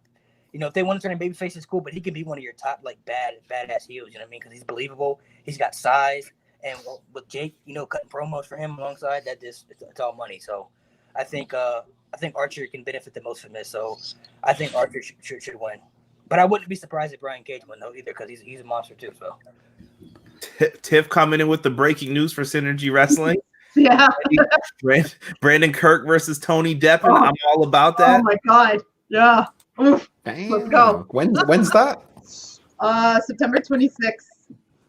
That's Oh, yeah. the birthday show, right? The third one. Yeah, Jordan Oliver versus Ace Austin, Frightmare versus Warhorse. Follow me on Twitter. Yeah. I think My most of God. us have the promo codes, right? All three of us up at the top. Follow us, and those fight codes will be real. If you guys want to check out some Synergy Pro Wrestling, well worth it. Jesse, give me your surprise and your pick for this battle royal, brother. I'm gonna have to go with Brian Cage. As much as I'd like to see Darby Allin take it, I'm gonna go with Brian Cage on this one. And for surprise, I'd love to see Rusev show up, but I don't know. That's Rusev would be cool. that's my predict. Yeah, I would love to see Rusev in AEW. I think that he didn't get to shine as much as he could have in WWE. The dude is jacked now. I mean, he's best shape of his life. I don't know why he's not on TV. So I don't think. I wouldn't be mad to see a Ricky Starks win this too. Eddie Kingston. There's a lot of people. I even heard a great Sean Spears theory. I think it was from Kyle, actually, Tiff. Like, that's not a bad theory to give. Sean Spears has been on a roll. Why not have him win this? The person doesn't have to win the title. It's an opportunity, and it puts them in a better light, I think. What were you going to say, Malik? Well, one, I know Rusev had COVID a while ago, so I don't know if he still has COVID or if he's okay. But he did announce that he had COVID. But he also said, I mean, it could be a shoot, but he also said that he doesn't have interest in wrestling right now, so maybe he wants to take time off because of the WWE schedule. But wrestlers could always say that to swerve people too, though. So you never know. I was gonna say I'm gonna be that fan.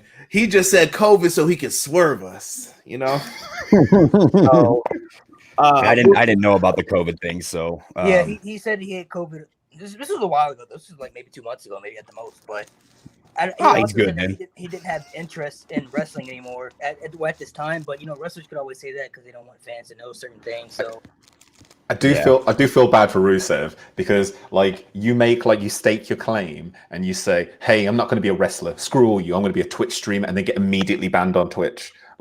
That's some big ball move right there. I love Rusev, and actually that's a really good shout. I've been trying to figure out how you'd market Miro. Because obviously Rusev Day, it's fine. You got Miro Monday, Miro Mimosa. Maybe he turns up in the Mimosa match. I always the Miro Mimosa match. Maybe he comes and shakes it all up. You were not even supposed to be here today. It's all right. I brought my wife. Who bought that tank from WrestleMania. It's all right. Wipe it down. Bro, that guy had so much potential, bro. He went from coming out to a tank on WrestleMania to doing nothing, bro. A tank he had sex on top of, according to Lana, if you believe her. I believe everything she says, to be honest. I do, legitimately. I believe that woman and everything that she says. Let's talk the AEW women's division real quick. We have a match that I'm actually looking forward to. We have my girl, Hikaru Shida, taking on the NWA Women's Champion, Thunder Rosa. I cannot roll my R's, so I cannot do that.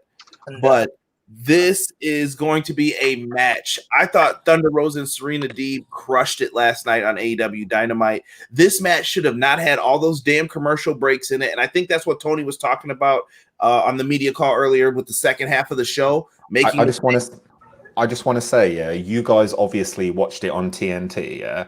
Over on FITE, it didn't break at all. We even got commentary, so we saw the whole match. It didn't go picture in picture, and they every week normally they screw us over, and you hear JR go well, that's screwed those suckers for a bit. Let's wait till they come back. This week they carried on, and I think Excalibur pushed it because Excalibur kept going, let's just keep going, and they were oh yeah, okay, thanks for the people that are watching on FITE. This match is still going on, and they had some pretty cool stuff. So when you guys went to picture in picture, then you went to full commercial. We didn't have any of that.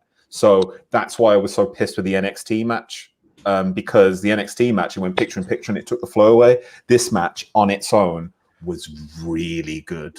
And I hope that they put it out in a full version, possibly on YouTube, so you guys can see it all, because it was really good, all of it in one go. Yeah, I really thought that was a good match. I'm saying hashtag sign Serena Deeb. She deserves to be on that roster. I don't know what Thunder Rosa's status is, but she was great too. So I guess you guys can give your thoughts on the women's division, because the AEW NWA thing, Tony Khan brought it up earlier. He said that this is just a one-time kind of thing, but he's not going to tell you if they're actually in a relationship with them. This is things that could be decided down the line too. What do you guys think of the women's division, and who do you have winning this matchup for the AEW women's title between Shida and Thunder Rosa? Let's start with the Queen of the Indies, because I want to hear what she has to say about the women's division and this matchup. The women's division, I kind of feel the same way that everybody else does. Well, for the most part, is that the women's division could be better. I'm really excited.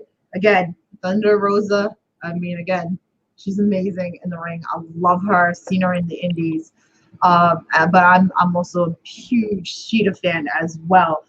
I love the fact that, hey, listen, guys got shot from the Indies over at, with Cody. So why not? This is huge. This is huge. Maybe the possibility down the line of that open door we have with NWA, and Tony Khan said on the press conference today that, this was a good relationship that Tony Khan had for this to work. He wasn't really looking to be working with a bunch of other people, but we don't know what's going to happen down the line. At least that door is open for the possibilities of what can come later down the line. But this is going to be a match stealer, I feel like. I think this is going to be good. And even watching Dynamite last night, this was something that Thunder Rosa needed. I didn't want a squash match last night, so this was a perfect way to build her. It shouldn't be like 1-2 minutes and that's it. So this was a really good match. But Shida's going to retain here because it's just going to make Shida look so good. It is. She needs to be that champ. So I agree with you on that. I'm taking Shida as well, just to throw my pick out there real quick. I really think that Shida needs someone who can rise to the competition. And the only person I saw doing that was Nyla Rose. But how many times are you going to beat Nyla Rose or put her and Shida together in a match to have it mean anything? Foul. So women's division, I mean, what do I say? I agree with Tiff. So there is a lot of work that needs to be done there, but this is going to be amazing. This is going to be one of those, I think, they call them watershed moments over here. I don't know if you guys have the same phrase, but a watershed is, like a seismic change. So this is a watershed moment, I think, for the women's division within AEW and possibly for the NWA as well. And the NWA are going to get themselves a massive amount of eyes, deservedly for some really good stuff. And they have the championship show starting 17th of September, 17th or whatever, like the week in a few weeks. Now, it's going to be live. That show is going to be live on FITE every single week from the NWA, and I think it's Universal Wrestling Network. That's Thunder Rosa's promotion. It's going to be done through Thunder Productions. So do you really think that Shida is not going to be turning up on that show? The question is Shida turning up to come and get her AEW Women's Championship back? Or is she coming up to have another friendly face off against the woman that she may have lost to on the week before? Because even though this is title versus title, it isn't, like, they haven't specifically said that whoever wins takes the title. They haven't really specified that this is even a title match. This could just be a nice exhibition match between two champions, which we haven't seen for a very, very long time. But it's bragging rights, isn't it? So I would assume that AEW win on their programming and NWA win on their programming. And then that pushes towards a potential partnership later on down the line. I love Tony Khan because he has the tell. And he doesn't realize when you listen to his media call, he gets super duper excited when someone asks him a specific question and he can't say it. So when he was talking about the NWA, he was like, yeah, the NWA happened because I'm pretty good friends with Billy. And, I didn't want that to happen. Things might happen. I'm very, very excited for Saturday. And he kept doing it like that. And I'm like, I love you, Tony. You're you're so excited about all of this. You're so excited about your business. So I see this being what would have been the ROH relationship with NWA earlier on this year. I think there's a mutually beneficial relationship. If you look at what the NWA are doing, they have social distancing set up. So they have a full studio to go live every Tuesday. Now, AEW goes live on Wednesday. That would link in together. And I think that would work really well. I think the winner out of this will be Shida here.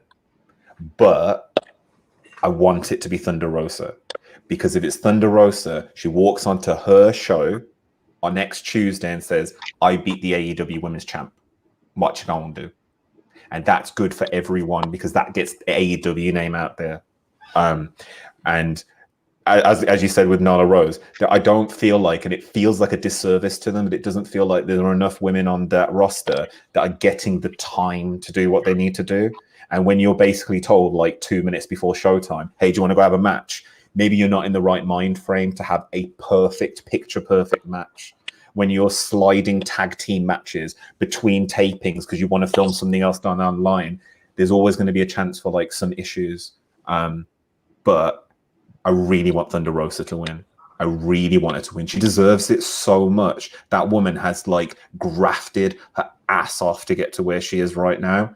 And if there's anybody that deserves a shot at like a little bit of like recognition, it's her. I very briefly before I finish, I read that she did a Fightful interview, and apparently she was potentially going to be like a referee in the WWE. She was going to sign up because she was that like disillusioned with wrestling, and she was a bit like, well, screw it, they're never going to sign me. I'm so happy she didn't. Like, I'm so happy she bet on herself. That's a great point to end on, Foul. Let's see, Malik, who are you taking for this matchup? So with NWA, what they're doing right now with AEW, me and you talked about it. This is what I want New Japan to be. This is what I wanted New Japan to kind of collaborate with AEW, because you can create those mixture of matches, and you could also do big shows for both promotions. So I'm hoping that AEW can become that. I'm actually going to pick Thunder Rosa to win. I'm going to be the opposite. I think Thunder Rosa is taking the win here. I really think this is going to be the match of the night. I think this is going to be match of the night, and I'm excited for this match. The promo package definitely sold me even more on this match. I'm sure you guys all saw the promo package for the match, but it was incredible. And Shida and Thunder Rosa are both great. I like them both. I'm fans of both, but I think Thunder Rosa is going to win, because I think, even though he said this is the one-time thing, I think there's going to be more collaboration with NWA and AEW, because I think they want to collaborate with other wrestling promotions. They want to be different than WWE. You know what I mean? They want, their champions to maybe go on different shows and have that freedom, sort of freedom to create other dream matches or other, opportunities for other people. So I think Thunder Rosa is going to win. And I think it could be a shocker, because some people, I think Shida is the obvious pick for a lot of people, but I think Thunder Rosa is the shocker. And I think this is going to be match of the night. It's going to be a show stealer. So I think the women's division hopefully can benefit moving forward from this, because I think there's a lot of things better you can do with the women's division, because they got a lot of great talent down there in AEW. And if they're going to collab with NWA, it's only going to make the women's division stronger. So hopefully moving forward, you can see better storylines and better stuff doing with the women's division on both promotions. But I'm going with Thunder Rosa for the win. Okay, I like that. Jesse, what do you got for this one? I fully agree with Malik. I think that this is going to be a swerve, and I think that Thunder Rosa is going to win. And, it just makes sense. She defended her title on AEW, and then, for her to defend it on NWA would be quite the thing to see. You know what I mean? She to come into AEW, sorry about that, NWA, and try to get her rematch there, possibly win the belt back there in NWA. I think it'd be great to see NWA and AEW collab. That would be an amazing thing for both companies. Lots of potential for the women's division, as you said, Malik. So I fully agree with you, man. I think that Thunder Rosa is going to steal the night. And business-wise, I think it makes sense. I mean, it's going to make fans watch both shows. If Thunder Rosa wins and they do a rematch on NWA, it's going to make fans go watch NWA, because you saw the. Can you imagine the packages that they could put together after that? Yeah, like on both shows, you know what I mean? Showing stuff that happened in NWA as compared to AEW. So I think that'd be amazing. It could be mutually beneficial. Like I said, there's a lot of criticism with the women's division. And I'll tell you this first. I was one of the first people that told fans you're wrong, as far as like, they need to give women more time and they need to do that. And I said, hold on, pause, guys. For weeks, I can screenshot tweets. AEW's women's division is the worst division. This is the worst. This person's bad. But then you're telling Tony Khan to put the people who you are saying bad on television with the most amount of time. That doesn't make business sense. That doesn't make money in my mind. I'm like, that doesn't work. And that's why Thunder Rosa's coming in, because something's not clicking with everybody. And maybe they'll see something like, oh, that worked. I need to do that. And they can kind of pick up on things and learn from it. That's why I want Serena Deeb brought in. Tony said something on the call. Tony said something on the call which was very, very apt. And I think it was right. Like I've said a few times that the problem with the women's division isn't that they're bad. Yeah, and it isn't the talent, it's the time that they're given in advance. And then the problem is it's a bit of a vicious cycle where if a segment isn't getting ratings or drawing fans, you don't do it. If you don't do it enough, people then want it back, but then you have to figure out a way to do it. He had a very, very, very good point. And he said, I wanted Thunder Rosa and Serena Deeb to be the second hour match because that night was all storyline development and I wanted two people who could wrestle. I wanted two people to put on a wrestling match. And that to me was high praise. And I think that that's a good sign for the future. And as you said, it makes business sense. No one's going to not put something on if it makes money. Right. And he wanted women's tag team title. So it's not like he doesn't care about the women's division. He cares. Even JR, I loved it. JR's on commentary. I don't know if you guys got that because it might have been in one of the ad breaks. But at one point he goes, this match is amazing. I might piss off some people in the back. And I was like, because he kept going, this is a really good match. Did you see me? He just kept going, this is a really, really good match. And there was JR being genuine. And you're like, if you get into JR as well, like you're getting through. I think, like I said, I think it's going to be match of the night because you got two different styles here too. You know what I mean? That's going to mix together. So, like I said, business wise, it makes sense. You know what I'm saying? Like it's going to make sense business wise for them to, if they want to collaborate, which I'm sure both, like you said, Tony Khan's friends with the people over there in NWA is going to make mutual agreement. So it could open up opportunities for the people. And like I said, it can make you watch both shows. What if they did pay-per-view collaborations? Like, hey, we're doing an NWA, AEW pay-per-view collaboration. You know, maybe sometimes you got to go watch NWA to see, you know, an AEW title be defended, or if you watch AEW. And some people who watch this pay-per-view may not be familiar with Thunder Rosa either. They may not even know who she is, or may not be familiar with the NWA product. So it can open up. Yeah, that's a good point for people who are hardcore fans. So that's why I think Thunder Rosa will win, because I think it's going to open more opportunities for fans to explore, because I think they want, like I said, they want to collaborate with other promotions. And I think, you know, they would have collaborated with New Japan if there wasn't the issues going on right now, what they had. But I think NWA could be that spot, and if it is, it's gonna be must watch because it's gonna be exciting. So I think, like I said, this is gonna be match of the night. I feel like I'm probably most excited for this match more than anything on the board. So now that match is up there for me, but the next match we're gonna talk about is definitely the match I'm most excited for. So listen, we could go through and ask a bunch of questions. I think we can say F all that for this. For the AEW tag team titles, you can't go wrong with the tag match. You could say, oh, we're going to put Private Party versus the Young Bucks. They're going to crush it. You could put any team in there. It could be the Best Friends versus the Jurassic Express. They're going to crush it.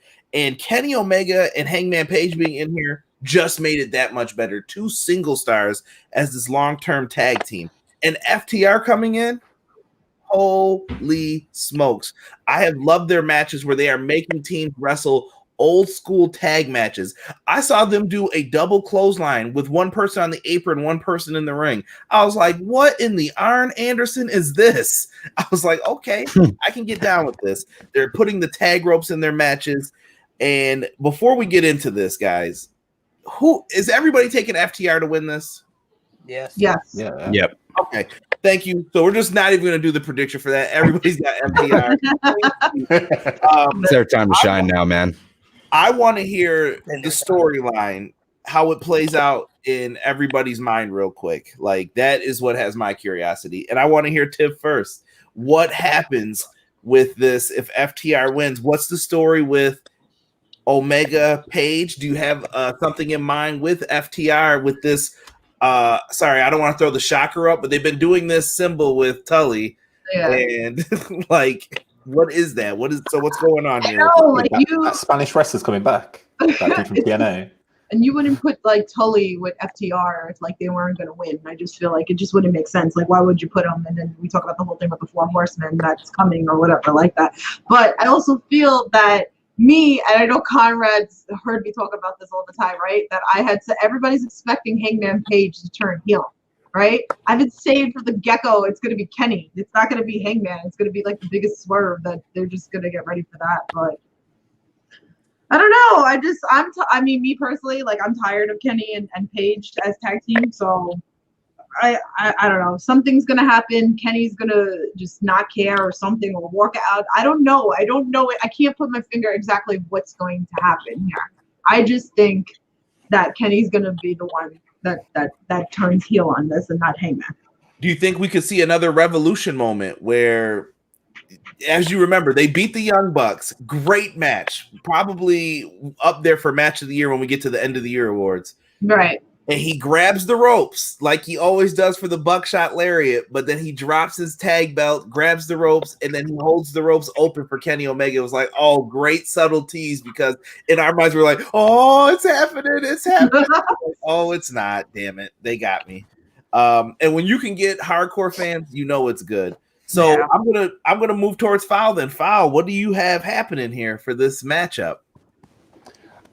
So I kind of agree with Tiff, yeah. Like, I don't see Paige turning heel. He's too drunk to turn heel right now. Like that's what I see. What I've loved about the Paige story this whole time is we've seen someone who had like started off like having a fun time, having a little drink, to being like essentially a functional alcoholic.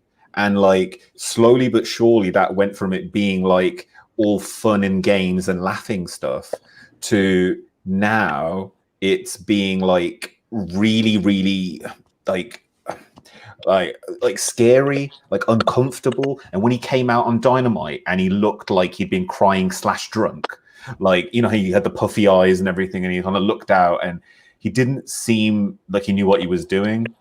So I think in this match, I think you're right, we're probably gonna have one of those moments where potentially they could go either way. But I'm seeing them win the match. So I think FTR will win, and then maybe Paige will go and be like, everything's cool, respect, and that's when Kenny turns on Paige. Or maybe Kenny just goes backstage. Something along those lines. But I wonder if it's even the night for one of them to turn heel. I think that we've been like on the line for it and on the hook for it for so long that I want to wait a little bit more. I'd be happy to wait a little bit more for what they're doing. But yeah, I see them dropping the belts is what I say. But it's been a great run, and I've been so invested in this tag team storyline, which is something that I could never have said for a WWE two people thrown together storyline in a long, long time, other than possibly Cesaro and Sheamus. Right. That's a good point. Malik, what happens in this one, buddy? What do you got? So obviously we all got FTR winning. Obviously we all know that the Elite is broken pieces right now too, with the Young Bucks and, you know, Hangman Page and Kenny Omega. Cody, they're all over the place right now. Everybody's doing something different, but the Elite hasn't been the real Elite in a long time. You know what I mean? I think this could be maybe the potential end of the Elite for a while. Because at some point they're going to come back as heels. I feel like, but I do think Kenny will be the one to turn heel, and I don't know if it's going to happen Saturday because, you know, like I said, sometimes AEW likes to play things out. They like to extend things. But I feel like I think during this match, maybe one of the two shows they don't care as much during the match. Like, as the match continues to go on, maybe Paige, maybe he's a little buzzed or something. So I'm saying maybe he just doesn't feel it. Maybe he's not feeling the match, or maybe he just doesn't show that he cares. Or maybe Kenny kind of gives up in the match a little bit. Maybe Paige is getting his ass whooped, and Kenny just on the apron, sitting there like this on the apron, kind of just like, you know, like, what are we doing here? Like, you know, kind of giving up on it. Because you saw the last show, you know, when Paige went to hand in the belt and Kenny was outside the ring, kind of just walked backstage, like, you know, with his head down, kind of shameful, you know what I'm saying? Shameful of his partner. So the storyline has been great, but I feel like, you know, this comes to an end because I think it is time to come to an end because I want to see these two fight each other now. I want to see Hangman Page and Kenny Omega have a feud. So I think maybe that's what we get out of this. Maybe we get a little bit of a feud between these two for a minute. And then at some point, the Elite comes back together. And I'm going to be happy for FTR too, by the way. I want to throw that in there because I like what you said that they give the old school wrestling vibes. I think we all felt that way when they were in NXT as the Revival. They always felt like an old school wrestling tag team. You know what I mean? They had the old school theme song. They came out with the jackets. You know what I'm saying? They had the old school when they used to have the little the little stash, and cut down here and stuff like that, the little old, look. So I like FTR a lot, and I'm gonna be so happy for them because they were very underappreciated as a tag team. The whole tag team division WWE is very underappreciated, but unless you're like the New Day or the Usos or something, you know what I mean? So FTR for the win, and I think I'm gonna say that they teased a little bit. They teased the feud between, because I think it's gonna be a feud between Omega and Paige. I think they're gonna tease it a little bit after the match. I don't know if you get the full beat down or full heel turn yet. But I think they're going to start planting the seeds for it after this match. So, like I said, I think how this starts is that one of the two, I don't know which one of the two showed in the match like they don't really care. Like you remember how when they teased the Eddie Guerrero and Rey Mysterio stuff, and when Rey would go for a tag, Eddie would kind of just stand there on the apron and not extend his hand out, kind of just stand there like I don't really care anymore. I don't want to be your partner type stuff. I think we maybe kind of get that sort of side of it. So maybe Kenny's on the apron and Paige is going to get the tag, and Kenny kind of just standing there with his head down, and maybe just kind of saying I don't want to be your partner anymore type thing. Maybe he just leaves and walks backstage, and then that's how they win. So I think it's kind of lead towards around that area. Okay. I sort of say I was there for the night on that SmackDown when he turned heel. It was filmed in the UK. I was so excited. I was front stage. And I was like, oh my God, this is insane. I loved it. But I just want to say one joke before I forget it, which is afterwards, when Kenny Omega's doing his heel promo, I want the following line. I guess me and Adam weren't on the same page. Oh, What do you got for this? Any ideas in this match? I don't know why Kenny and Paige were tag team champions to begin with, man. But let me be fair. I always tell people this. No one probably realized this. I don't know if it was Tiff who said it or Queen, but somebody mentioned that they've been tagging since the beginning. And I noticed that too. I'm like, they've been tagging since I think on the first or second episode of Dynamite, they were tag team partners. Yeah, they were. Yeah. So they've always been partners for a little bit. I just think people never realized it because they would take these breaks. They'd be singles, then they're back. Then he's like, "Oh, I'm teaming with the Bucks this week," or "Oh, hey, I'm going over here this week to hang out with these guys." So interesting. But what do you got for this? I personally, I think FTR is the best thing going in AEW right now. They're one of my favorite things. I love the old school vibe. They can teach the tag team division and a lot of the people that are not used to working on that hard cam a thing or two about working live, and they have a lot to offer and a lot to bring to the table when it comes to this company. And I'm super happy. And if they drop the ball on this with them not winning the tag titles, I think their matches have been reffed better though. I think they're really learning, teach people yo, slow down. You don't need to do all this, and make the referee part of the match. That's another tool you can use. And I've noticed they've used it a lot. They did a tag on the outside. I was like, this is so freaking indie and stupid that they did a tag on the outside. And then when the ref went to grab him, he's like, hey, you can't do that. And they're acting stupid like they don't know. And then they're using illegal moves. And I was like, oh, smart. Because I haven't seen it in so long that I'm like, oh, that makes sense. Yeah. Yeah, it's great. As for Adam Page, man, he needs to be pushed to the top. He's one of the better singles competitors in AEW, and I get why he didn't win the title at first with Chris Jericho when the the first showing happened. Jericho was that big name, right? And he has to carry AEW and make him notable. But I think that Adam Page has that it factor, man. I can agree with everybody here saying that Omega is going to be the one to turn heel and swerve everybody. I can definitely see that happening.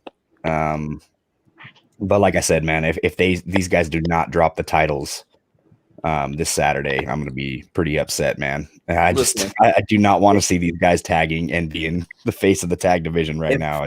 If I'm betting money, this is the match that I know I'm not losing the money on. FTR is winning those tag titles. I feel like I want to plug one more thing in there too. So the FTR thing, I feel like they're probably honestly the best tag team in AEW right now. Overall wise, they've been a really good tag team for years, and I feel like there's been a lot.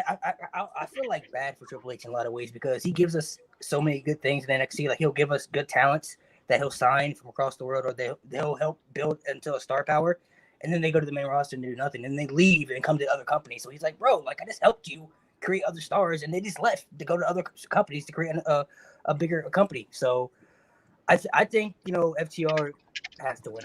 I just can't see, like, I never felt like Omega and Page were like a legit tag team. Like, it just never felt there for me. Like, even though they were tag team champions, and they told a great, I like the story they've been telling with each other, but it's like, I just never felt like they were a legit team. You know what I mean? Like a legit Right. team. Here, I just want a fantasy book for 1 second. And I don't want anyone to think like, oh, this is definitely happening. This is just how I would do it if I had the chance real quick. You have a great tag match between these two. Hard to do, right? So you let them have their great match. Everything is set up. The Young Bucks are pissed off that Page cost them this shot. They're going to play a role in this, in my mind, to the point to where they're going to have to interfere at some point. I'm sure there'll be a ref bump, some type of interference in all of this. And I think it's going to be Page is the legal man. They come in, maybe they do some dastardly act. They double super kick him, whatever it may be. Maybe a super kick with a steel chair to his face. And Kenny sees it all, and they lose afterwards. And Page is looking for sympathy, like, yo, your boys just did this to me. How could you let this happen? And that's when Kenny maybe just says, you know what? F you, V-trigger to the face, and he beats the shit, and I mean the literal shit, out of Adam Page. Because Kenny Omega, I think, has bigger plans in the future that I'm going to have to get to in a little bit here. But that's how I see it playing out. And I think the Bucks and Omega are going to be together because those three have always been thick as thieves. And when they turn heel, he turns heel. They've always stuck together. So I think that's the way to go with this. Let's move on. I wouldn't argue that. Yeah, let's move on to this MIMOSA Mayhem match. Chris Jericho, Orange Cassidy. I'm going to go first here. I got Orange Cassidy for the W. I don't know if Jericho takes a break after this, if the inner circle's done after this, but Orange Cassidy's winning. He needs it. He's the rising star, and I'm interested to see what they do with him after this because I want this feud to be done after this. Tiff, what do you got?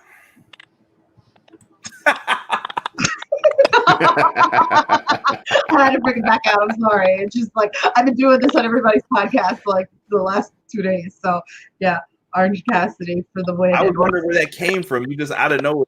Yeah. Been knitting this as you've been watching. That's what I've been doing.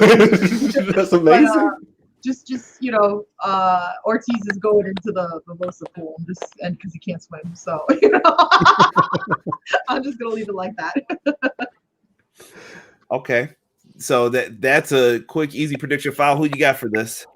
I got Cassidy, and I just wanted to say this very quick tidbit that I guess you all know. Maybe you don't yet. But like in the UK, we don't call it MIMOSA. We call it a Bucks Fizz.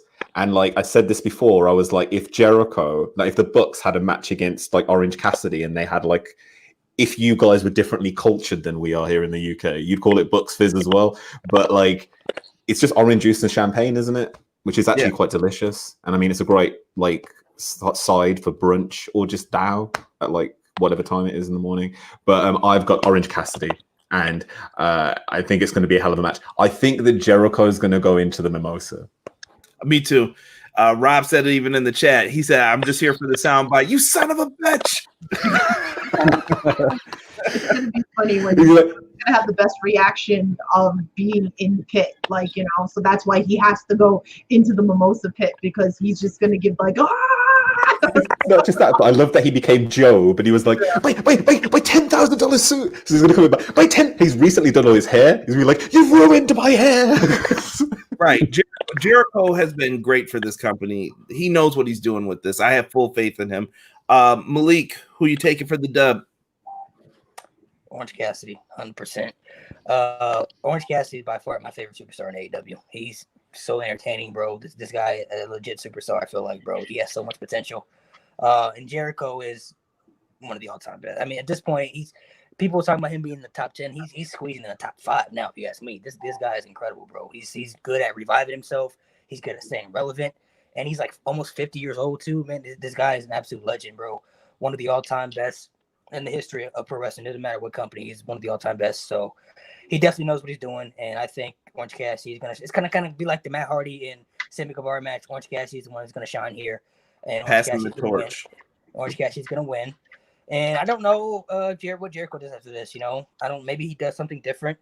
Maybe at this point, Jericho gets to do commentary. He's good at commentary too. So maybe they keep him on commentary for a while until they I think at this point Jericho isn't really looking to maybe be in a main event spot. He just maybe is there to help people out more and kind of make AEW bigger than they wanted to get. You know what I mean? So Orange Cassidy for the win, and hopefully sooner than later we get him as the AEW champion because I need to see him have the belt.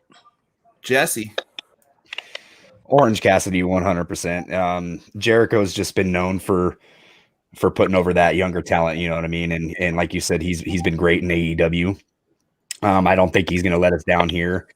With the soundbite earlier, I could definitely see something like that happening. And he's always just been so fun to watch and to follow Malik. Jericho is one on my Mount Rushmore of professional wrestling. So, phenomenal wrestler. He's definitely one of the GOATs. So, I have no doubt that he's gonna give Orange Cassidy that rub that he needs. And I don't know where he's gonna go from this, but probably putting more guys over like he normally does. I like it. It's going to make things interesting, especially for Dynamite coming up. I want to know who's Mount Rushmore after this. I want to know. I'm interested now. Oh yeah. I'm gonna say no gimmick infringement. Go and speak to Mags from Badlands podcast, the originator of that concept, and go and do it on there, because he is doing amazing work. Shout out to Mags if he's listening. My British brother. I've spent literally 4 hours with him before I spent with you guys today.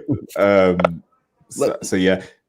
Let's talk the AEW main event title match. I've heard Tiffany speak about this match. I feel like since March or May, I feel like every week we've had this conversation about who knew MJF was challenging next. Me and you were the only two people I remember seeing on Twitter yo, MJF's the next challenger. He hasn't beat anybody. I'm like, watch, dog. He's going to be the challenger. So we've got Moxley versus MJF, I assume with Wardlow. I made this great comparison, I thought, on Dynamite last night. MJF's look throughout the entire night, talk about putting people through wood chippers. He reminded me of Goodfellas, The Godfather. He had this real Italian look, and he was wearing his undershirt with blood on it. He bit Moxley's face. He looked like a young Joe Pesci going crazy on somebody. And I don't know if he paints houses. If you know what that means, you know what that means.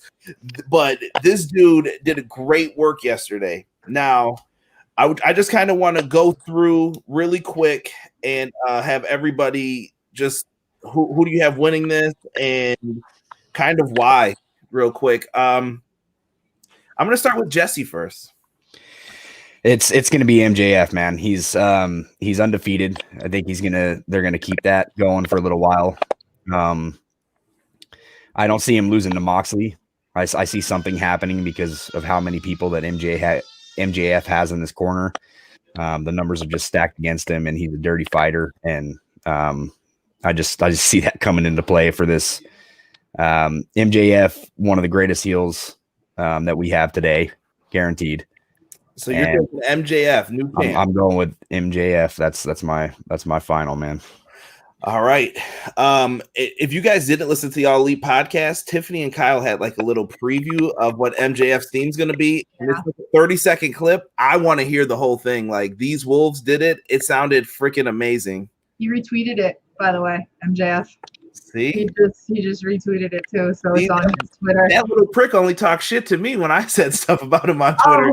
You guys are he's a great heel. When he saw me, I was the first person in line. I had an AEW shirt on before the company started. He said, "Cue ball, come here. You're getting to take the first picture." He had no change, number one. I was like, "Yo, you're a scumbag. What do you mean you don't have change?" He's like, "You could take some extra pictures, buddy. Let's go." And I was just like, this guy is a jerk. And I was like, I'm the dude you were talking shit to on Twitter. And he was like, oh, my bad. They just started laughing and went right back to the character. Mm-hmm. Good stuff, dude. Absolutely love this dude. Malik, who's winning this? I'm going with Moxley to retain. I think the feud gets extended. Eventually, MJF's going to win, but I don't think it's going to happen Saturday. I think the feud is extended to a bigger match, or maybe like a steel cage, something, just some type of bigger match, where Moxley's able to use his finisher because he can't use it Saturday. And MJF is he's probably the best heel in wrestling right now all around. I mean, this guy is incredible heel. I like how he always maintains and keeps character no matter what interview he does or no matter where he goes. He seems like a real asshole. And people think he's a real legit asshole, which gives him more heat. So I love, MJF. He's incredible. And he's so young, too. He's only like 22, 23 years old. He's got a lot of potential in the wrestling business. So I'm going with Moxley to retain the championship. Maybe like since he can't use his finisher, they'll have to come up with some type of finish. He can't use his finisher in this match. So somehow he retains and it extends the feud further down the line for a bigger match down the road, which MJF will win. So right now, not the time, I don't think, because I like the extended storylines that they do. That's one thing I think that really I think from wrestling that is missing right now is that the extended storylines. And I think sometimes fans don't have the patience for that anymore. Because fans are hypocritical nowadays. They'll ask for something, and then 1 minute, the next week they change their opinion on it. Like you just asked for this 1 week, and then the next week now you want something different. Fully agree. We all come from the era where storylines were extended. Sometimes for years. Sometimes storylines we planned it out for years and years and years. I remember one of the storylines I had as a kid that I do remember. It was the Undertaker and Randy Orton storyline, which lasted from WrestleMania all the way to the end of the year. But it was always relevant and it always stayed fresh because they kept it fresh and fans were always invested into it. And I think that's what's missing nowadays, that fans don't have patience for longevity of storylines, which I really wish they would. But hardcore wrestling fans like us know it and we understand it, and I appreciate what AEW does. So I feel like they're going to plan out the seeds for this storyline because there's so many good things you can do with this feud. It doesn't have to be a one-off. Sometimes fans are hoping for a one-off and like, okay, what's next for this person? No, it just doesn't have to be a one-off. You can do a longevity feud for this that can last for the rest of the year and it can stay relevant. And I feel like so. Moxley retains, and at some point he'll drop the belt to MJF. But now, Foul. I'm gonna cut over to Foul. I'm gonna cut over to you, brother. Who do you got for this one? Thanks. Sorry, it's ever so late, and as much as I love long storytelling within wrestling, I can't at this time in the morning. But thanks, man. So, I think that MJF is probably going to lose here. More than likely, as someone said in the chat, shenanigans from the rest of the cabinet. I would think so. And I think that's the right move. Moxley is strong guy, and so is MJF. And he can carry on. He's already messed with his gum guy. He can just keep doing that for the rest of the Dynamites. So MJF to lose, Moxley to retain. Probably with a submission finish. Okay. Tiff? Wardlow is costing MJF this match. That's all I'm going to say. Moxley retains. Mic drop. Damn. I'm going to go with Team Moxley as well on this. Malik, I think Malik said the long-term storytelling. I don't see it as that. I think that there's going to be some type of shenanigans. Wardlow cost.